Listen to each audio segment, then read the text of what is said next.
Here's the story, the basic story. Corporations see now the need, and in some cases, the desperate need to jack up their profits. Many companies, particularly small and medium ones, had a really rough time over the last 2 years. The crash of 2020, the pandemic of the last 2 years.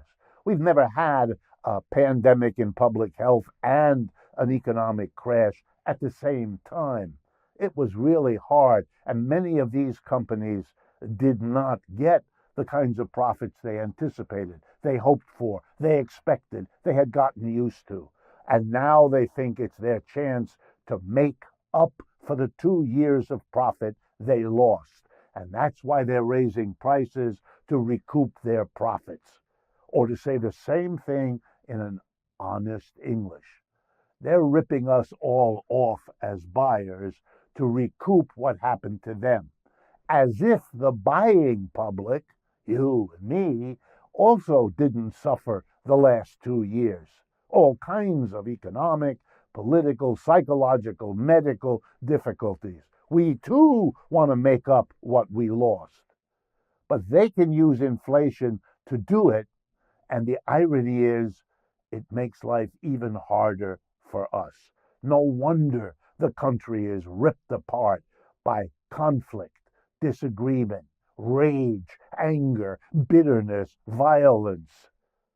It's not all about Mr. Trump.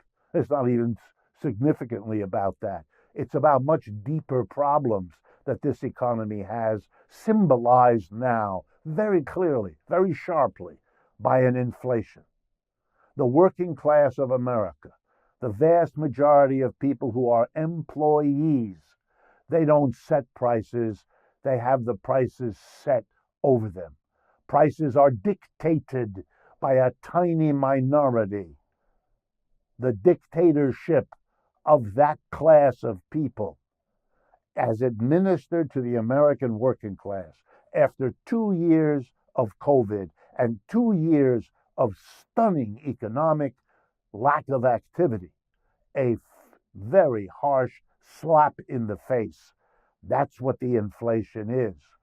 You're coming out of COVID, you're coming out of the crash. Well, here's a new burden for you. We're going to slap you with an inflation. A decent society, one that actually believed all that talk about we're in it all together, we're going to get through this all together. These are virtual quotes from President Biden and people like that. A decent society could not and would not dare to whack its population with an inflation after putting it through a failed preparation for this disease, a failed program to deal with it. I want to remind you, the United States has among the very worst records in coping with this virus in the whole world.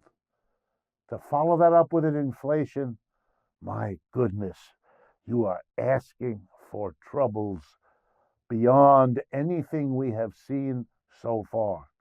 Inflation is not some detail about the economy. It's a fundamental flaw. It has existed before we've had capitalism. But capitalism has not only not solved it, but made use of it in ways that in the long run threaten to be self-destructive for capitalism also.